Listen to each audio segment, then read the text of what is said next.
Assalamualaikum warahmatullahi wabarakatuh. Perkenalkan, nama saya Mahdalina Nanda Al-Husna.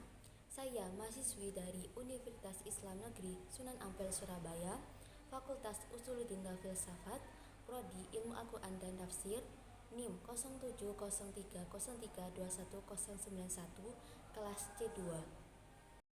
Halo sahabat musafir, apa kabar? Ada sebuah kutipan dari Sufyan bin Unayyah bahwa tahapan mencari ilmu adalah mendengarkan, lalu diam dan menyimak dengan penuh perhatian, lalu menjaganya, lalu mengamalkannya, dan baru menyebarkannya. Terima kasih sebelumnya sudah klik video ini. Semoga video ini bisa menjawab pertanyaan-pertanyaan kalian. Oke sahabat musafir, di video kali ini saya akan membahas tentang Makki dan Madani. Sebelum membahas itu, kita kenali dulu pengertian Makki dan Madani. Pengertian Makki dan Madani. Makki adalah ayat atau surah yang diturunkan di Mekah atau sekitarnya, baik sebelum maupun sesudah Nabi Muhammad SAW hijrah. Sedangkan Madani, ayat atau surah yang diturunkan di Madinah atau sekitarnya, baik sebelum maupun sesudah Nabi Muhammad SAW hijrah. Ciri-ciri surah Makkiyah. Pertama, di dalam ayat tersebut berisi nida atau panggilan ya ayyuhan nasu karena sasarannya adalah umum, yaitu orang-orang yang masih belum beriman. Kedua, di dalam ayat itu terdapat lafal kalla. Adapun di dalam Al-Quran, lafal kalla disebutkan sebanyak 33 kali dalam 25 surah. Ketiga, di dalamnya terdapat ayat-ayat sajadah. Keempat, dalam ayat itu diawali dengan huruf-huruf tahaji atau huruf hijaiyah seperti fa dan qaf. Kelima, di dalam ayat dijelaskan kisah para nabi dan umat-umat terdahulu. Keenam, kebanyakan ayat dan surah pendek. Dan terakhir, memuat prinsip-prinsip moral dan peranatan sosial yang agung, universal, dan inklusif. Ciri-ciri Madaniyah. Pertama, berisi nida ya ayyuhalladzina amanu. Kedua, kebanyakan ayat dan suratnya panjang.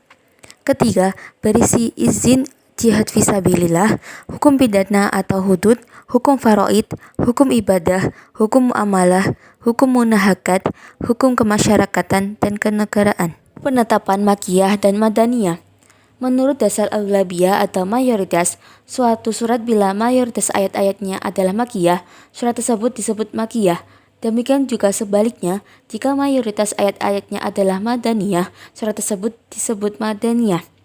Sedangkan menurut dasar tabi'iyah atau kontinuitas, suatu surat jika didahului dengan ayat-ayat yang turun di Mekah atau sebelum hijrah, surat tersebut disebut Makkiyah. Demikian juga sebaliknya, jika didahului dengan ayat-ayat yang turun di Madinah atau sesudah hijrah, surat tersebut disebut Madaniyah. Manfaat mengenal Makkiyah dan Madaniyah. Pertama, membantu dalam menafsirkan Al-Quran. Dari sisi bahwa untuk memahami ketelitian ayat-ayat dan isyarat-isyaratnya memiliki hubungan erat dengan tempat, maka penting bagi para musafir untuk mengenal ayat-ayat Makkiyah dan Madaniyah. 2. Membedakan antara ayat-ayat yang nasih atau yang menghapus dan mansuh atau yang dihapus hukumnya, yang merupakan hal-hal yang menjadi perbedaan pendapat dalam ulumul Quran, memerlukan pengenalan terhadap ayat-ayat sebelumnya dan ayat-ayat setelahnya.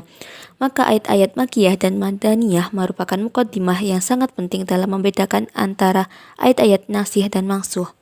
Ketiga, mengenal tahapan penyempurnaan persyariatan dan penetapan hukum.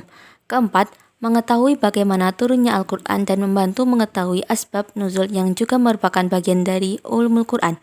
Terakhir, menyelesaikan permasalahan yang berkaitan dengan sirah perjalanan Nabi Muhammad SAW. Terima kasih atas perhatiannya, kurang lebihnya mohon maaf. Demikian akhir presentasi, semoga bisa bermanfaat untuk kita semua.